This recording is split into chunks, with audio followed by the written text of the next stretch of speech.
So now that we have the firearms and stuff and the pawn, minus, basic movement stuff, pretty much set up and ready to go, I want to go ahead and start making a focus on the zombies.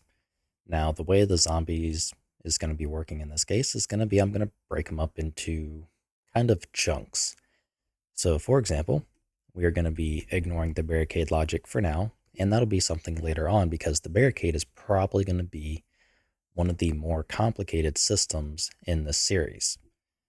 So what we're going to be beginning with is going to be creating the actual zombie pawn. We want to add the ability system component to the pawn.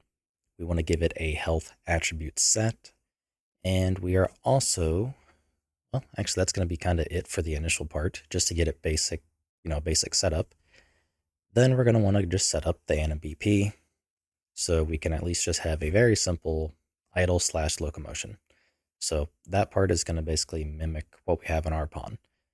The next section is going to be handling the actual damage part. So being able to shoot the zombie and have, its health be reduced, trigger, its death, and replicating all of that so we can actually see that, hey, this zombie has died. And then from there, turning off any additional things that would be consuming resources. So that's going to be kind of the first two chunks. Once we get that set up and we have kind of the basics there, we're going to work into spawning.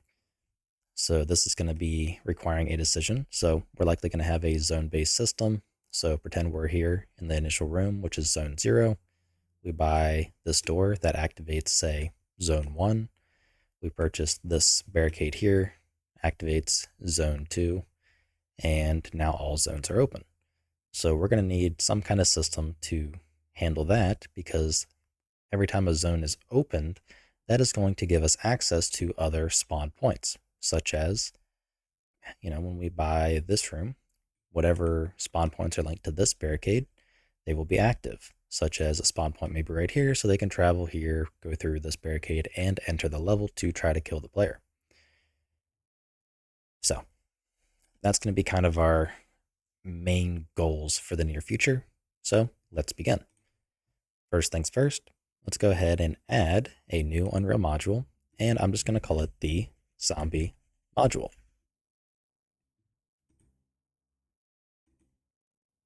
So let's go ahead and go to the build.cs. We can remove slate and slate core. Now, for the zombie attack, we're going to be utilizing abilities. So that's just going to make it easy. We can, trigger an attack by just activating the attack ability.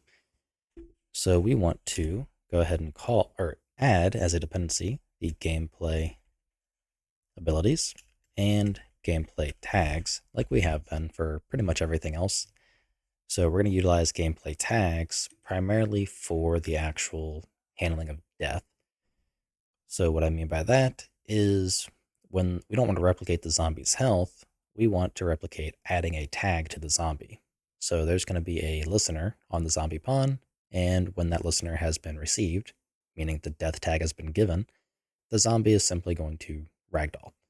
Because, it's something that has to be done client side, so blah, blah, blah. We also want to bring in the net core so we can utilize the push model. So once we have that, we can begin. Let's go ahead and create a new Unreal class, type character, and I want to put it in the in a subfolder called pawns. That way it matches our main module. Now we can call this one the zombie pawn, and let's just go ahead and add it. So like usual, we can actually remove the player input component and tick. Those are just not going to be used. And the remaining comments. Then in the pawn, again, remove those functions and those remaining comments. Next up, we want to set B can never tick, set it to false, and now we are ready to add the ability system.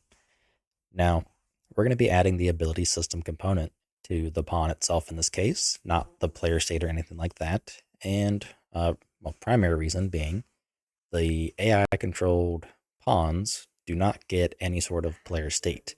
You can override a function on the AI controller to make it create a player state, but this is a perfect use case of having the ability system component regardless on the pawn, because the zombie will be spawned, it will be killed, and it will be destroyed. So there's no real need to have any sort of persistence across this. It's not like when a player dies and then gets either, they respawn the next round, they still have points and that kind of stuff that needs to be applied. So while we could do it in other ways, it's just one of those things where this is a good use case of just having it be on the pawn. So we need to add the ability system interface.h so we can add the iAbility system interface to override the get ability system component function. So once we have that, let's go ahead and add the ability system. So I'll make a protected section, we'll do a U property. Let's just do, we can do visible anywhere. Not that, visible anywhere, blueprint, read only. If I can spell it right. And give it a category of, let's just call it zombie. So T object pointer of U ability system component, ability system component. Now I'm not using the input ability system component in this case. However, we could, and it might simplify things a little bit. I just don't think it is quite needed. So let's go to our get ability system component and simply return the ability system component. So now we can go ahead and create the default subobject of U ability system component and finish the remainder of creating the component. So make sure to include it as well. Okay, once we have that, we have to do the initialization of the component, which in this case we can, because it's just as AI, we can do it a lot easier on begin play. So init ability actor info. For the owner actor, it's going to be this, and the avatar actor, it is also going to be this. So both of them are going to point back to the zombie pawn. Okay, that is actually it for the ability system component that we need. I'm just going to close down the editor so I can recompile and make sure there's no problems. Okay, once we have that, we can go ahead and start thinking about the attribute. Now, both the zombie and the player are going to have the concept of health. However, I'm kind of leaning towards keeping them separated. I just think that's going to add to some readability. And that'll also allow us to basically have just kind of a generic player stats attribute that can be more so reused than, say, having a unique health attribute and then having a separate player stats attribute, even though the health is part of the stats. I think it's just going to be a good idea to keep them separate. So let's go back to our zombie module and add a new Unreal class and add the type U attribute set. Put it in a subfolder called gas, then another subfolder called attributes. And let's just call this one actually, what did we call our others? So, okay, so we're just going to do a zombie attribute set then. So, zombie attribute set. And from here, make a public section. And we can actually start copying and pasting from our other module. Well, our other attribute set. So let's go to the player attribute set, view the header and CPP. And first thing we need is to add the include for the ability system component. So let's add that. Then copy and paste over the given macros. And then let's override get lifetime replicated props. And we're just going to actually copy the entire contents here, which contains one attribute, just to make our life a little bit easier. So change U player attribute set to U zombie attribute set and points to health. Make sure to change the on rep as well. Let's go ahead and generate the get lifetime replicated props and on rep health. So in on rep health, we need to go notify. So gameplay attribute rep notify, and we want to pass in the U zombie attribute set, then health, then the old value. Now, because we want to replicate health, we need to include net core, or no, sorry, Unreal Network. And because we're using the push model, actually, we don't need to include the push model in this case because we're not marking it manually as dirty. We want to do rep lifetime with params fast, u zombie attribute set. And we want to use our health that is replicated. And then we want to pass in the various params that we are going to create. So f do rep lifetime params. Now, just like before, we're going to set it to be push based and always fire off rep notify, even if the value is the same. So params.be is push based equals true, and params.rep notify condition equals rep notify always. And that takes care of our zombie pawn and the given attribute set. So now we just want to create this attribute set on our pawn, or on the zombie pawn, and we are pretty much done. So u property, t object pointer of our attribute set, so u zombie attribute set. Let's go ahead and forward declare, and we'll just call it zombie attribute set. And this will also allow us to have, which we're going to have to probably control in the future, but the actual speed. So whether or not the zombie should be, say, walking, running, that kind of thing, we can do it through the actual attribute.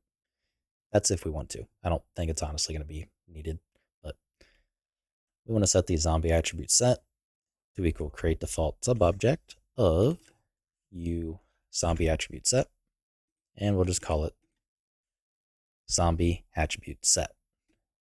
Then I can just reorganize the include, and we now have a zombie pawn with the given health attribute on it. So any attributes related to the zombie, we can very easily just copy, paste right here in our zombie attribute set. So I'm just kind of rushing through this because this is something we have done several times. So feel free to pause, run this in slow motion if you need to. But hopefully by now you should have gotten a pretty decent grasp on how to actually add and work with, well, attributes. Okay, let's go ahead and go to our SKG zombies core pawns. Let's add a blueprint class. That's going to be our zombie pawn. So BP underscore zombie pawn. Wrong monitor. And give the mesh. Actually, we can just mimic the player pawn here. So I want to copy the location and rotation.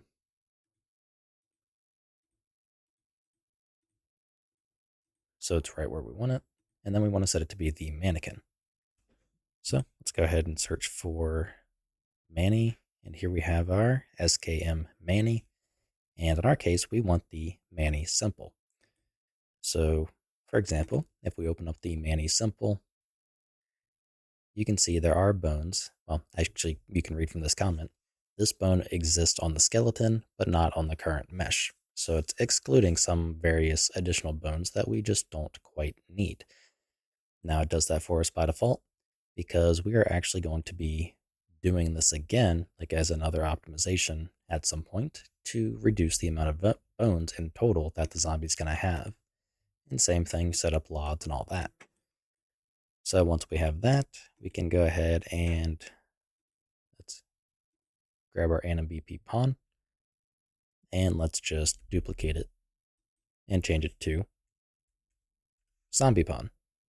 So AnimBP underscore zombie pawn. We do not need this. We do need this, but this will be temporary as we are going to be actually rewriting this as its own little anim layer potentially at some point, or just its own logic in C++.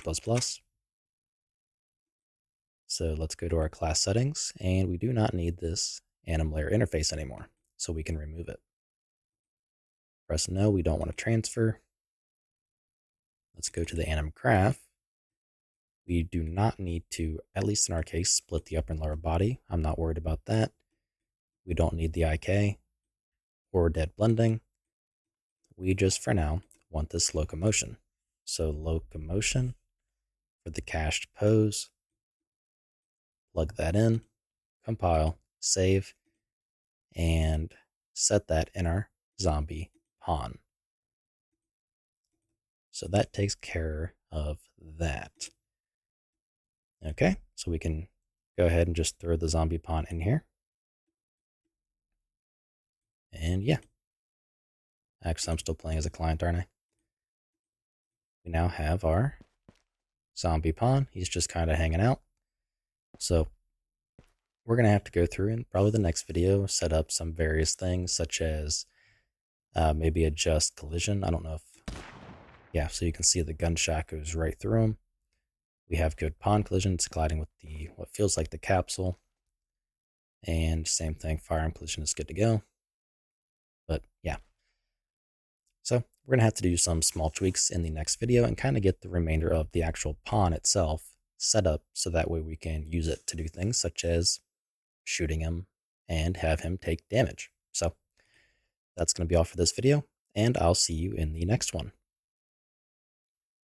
If you like what I'm doing and you want to help support me, you can find a link to my Patreon in the description below, where you can also get early access to this entire series.